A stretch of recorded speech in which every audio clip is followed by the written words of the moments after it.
तेज बारिश हो रही थी। रात के करीब 11 बजे का टाइम था। अपने कमरे में टेबल लैंप की रोशनी में मोहन कुछ फाइलों को पढ़ रहा था। उन फाइल्स को पढ़ते वक्त उसकी आंखों से आंसू आने लगे। क्या हुआ? आप परेशान लग रहे हैं। ये तो अस्पताल की रिपोर्ट है। क्या लिखा है इसमें? अरे तुम अभी तक सोई नहीं? डॉक्टर ने कहा है ना तुम्हें प्रॉपर आराम करना है।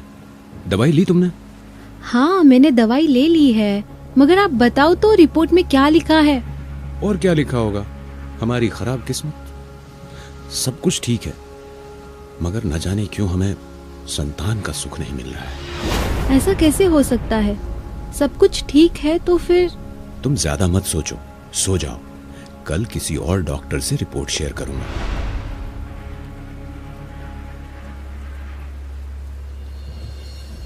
रात के करीब 2 बजे रजनी के सोने के बाद मोहन खुली हवा की तलाश में घर की छत पर चला आया। तभी उसने देखा कि कुएं की मुंडेर पर कोई लड़की बैठी हुई है और वो उसी की ओर देख रही थी। मोहन कुछ समझ पाता उससे पहले ही वो लड़की अचानक कुएं में कूद गई।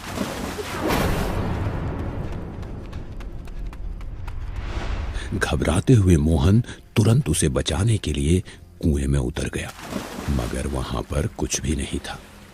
अलबत्ता मोहन उस कुएं में डूबने लगा। बचाओ, बचाओ मुझे, बचाओ! मोहन की आवाज सुनकर पास सो रही उसकी पत्नी रजनी जाग गई। क्या हुआ? आप क्यों चीखे? और आप गीले कैसे हो रहे हो? रजनी की आवाज सुनकर मोहन ने आंखें खोली तो देखा कि वो पूरा भीगा हुआ था। मैं यहां पर कैसे आया? मैं तो कुएं में था। कैसी बकवास बातें कर रहे हो? आप तो यहीं पर थे, कुएं में कैसे जा सकते हो? मोहन को कुछ समझ में नहीं आया कि उसके साथ क्या हुआ। वो तुरंत अपनी जगह पर से खड़ा हुआ और कुएं के मुंडेर के पास जाकर कुछ ढूंढने लगा। रजनी भी उसके पीछे पीछे वहां आ गई, मगर उसे कुछ समझ नहीं आ रहा था। दूर खड़ी वही लड़की उन दोनों को देख रही थी। वो भी पूरी तरह से भीगी हुई थी। मोहन ने जैसे ही उसे देखा, उसके रीढ़ की हड्डी में सिहरन हो गई। देखो, उस लड़की को देखो। उसे बचाने के लिए ही मैं पानी में कूदा, मगर जैसे ही रजनी ने उसे देखा, वो लड़की वहां से गायब हो गई। कौन है वहां पर? कोई भी तो नहीं है। चलो चलकर कपड़े बदल लो, वरना गीले कपड़ों में सर्दी लग जाएगी। कहते हुए रजनी मोहन का हाथ पकड़कर उसे घर के भीतर ले जाने लगी। माँ, कहाँ जा रही हो? मुझे ढूंढ रही हो ना? मैं तो यहाँ हूँ।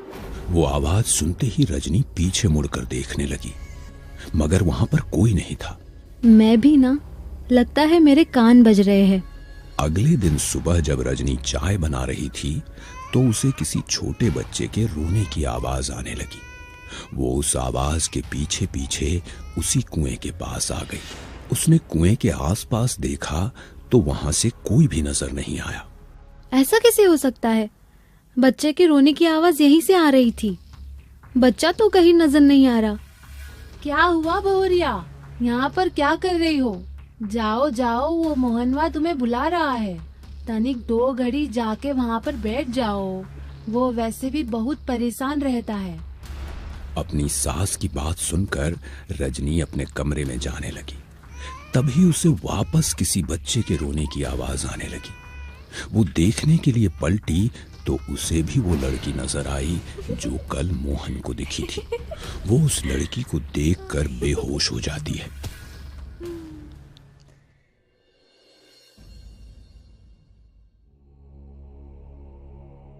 सुनो जी, ये सब क्या है? ये हमारी खुशियां हैं।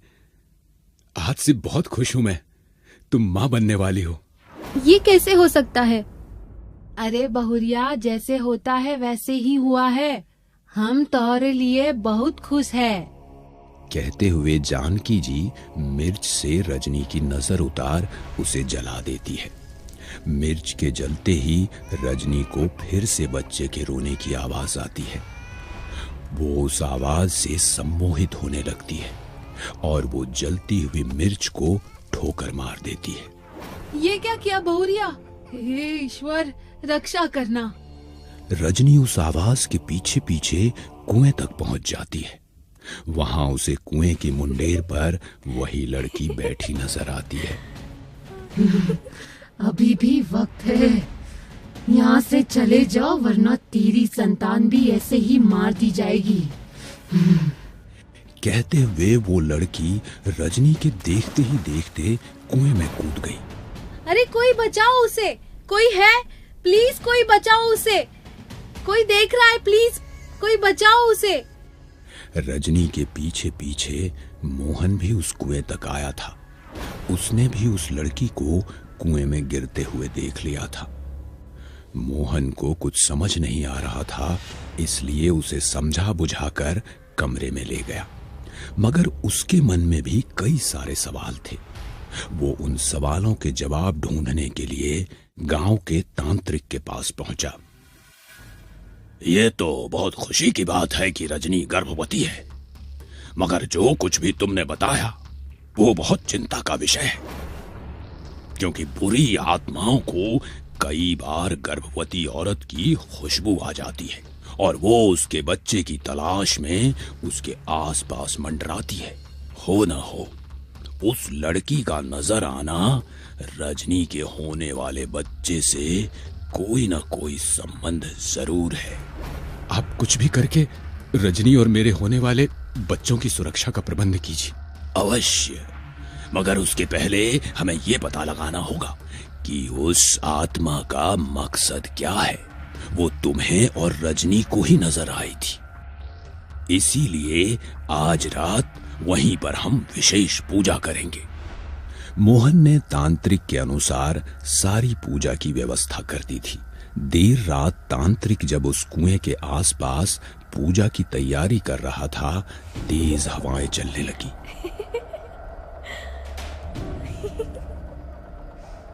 और पूजन सामग्री हवा में उड़ रही थी। ये देख मोहन के चेहरे पर चिंता के भाव आ गए, मगर तांत्रिक शांत बैठे हुए थे। तेज हवा में भी उन्होंने कुछ मंत्र पढ़ते हुए एक दिया लगाया, जो दिया जल रहा था। जैसे ही दिया जला, सब कुछ शांत हो गया। तांत्रिक ने पूजा शुरू की तो छोटे बच्चों के रोने की आवाज आने लगी। तांत्रिक और मोहन दोनों सतर्क होकर आवाज की ओर ध्यान लगाने लगे। आवाज कुएं के भीतर से आ रही थी। ये तो बहुत शक्तिशाली आत्मा है, इसे कच्चा कलवा कहा जाता है। कच्चा कलवा मतलब? कच्चा कलवा नवजात लड़कियों की आत्मा होती है, ऐसी आत्मा जो कई वर्षों तक भटकती रहती है। ये बहुत शक्तिशाली है, मगर नवजात शिशु की आत्मा यहां कैसे? कहते हुए तांत्रिक जानकी जी की तरफ देख रहा था। जानकी जी के चेहरे का रंग बदल गया, मगर उन्होंने सच्चाई छुपा ली। हम तो पिछले कई बरसों से यहाँ रह रहे हैं, हमने कभी किसी बुरी आत्मा को यहाँ नहीं देखा। जब से ये रजनी बहुरिया गर्भवती हुई है, तब से ये आत्मा वगैरह सुन रहे हैं। न जाने कौन सी आफत हमारे बच्चों की खुशियों के पीछे पड़ी है। आप चिंता ना करें, वो तो हम आसानी से पता लगा लेंगे। कहते हुए तांत्रिक ने वहीं पर रखे हुए नरमुंड पर अपनी हथेली को चीरकर खून डाला और धीरे धीरे वो मंत्र पढ़ता जा रहा था। देखते ही देखते कुएं में बवंडर उठा और छोटे बच्चों के कंकाल बाहर आने लगे। ये सब क्या है? इस कुएं में से ये सब कैसे बाहर आ सकता है?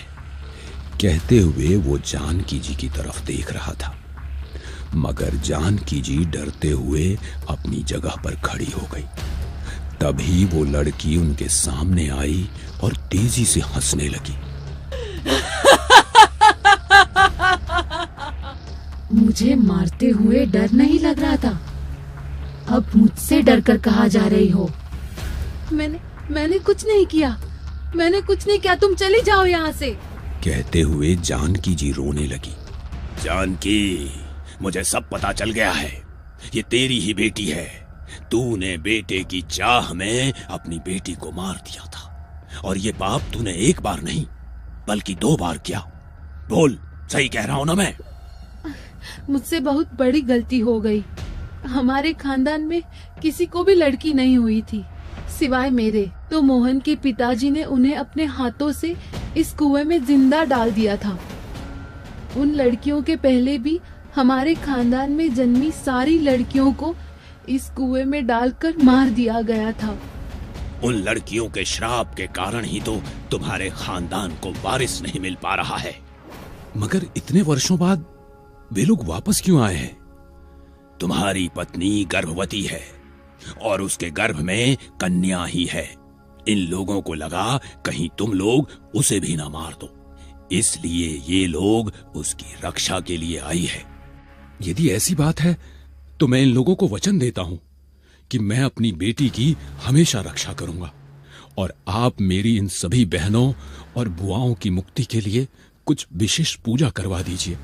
कच्चा कलवा अपनी मर्जी की मालकिन होती है, उनकी मुक्ति उन्हीं के हाथों में है। शायद इस घर के आंगन में किसी लड़की के पायल की झंकार उनकी मुक्ति का सबब बन जाए। हरि ओम। अपना और रजनी बिटिया का ध्यान रखना। उस दिन के बाद से कई बार मोहन और रजनी को कच्चा कलवा नजर आया, मगर उसने उन दोनों को कोई नुकसान नहीं पहुंचाया।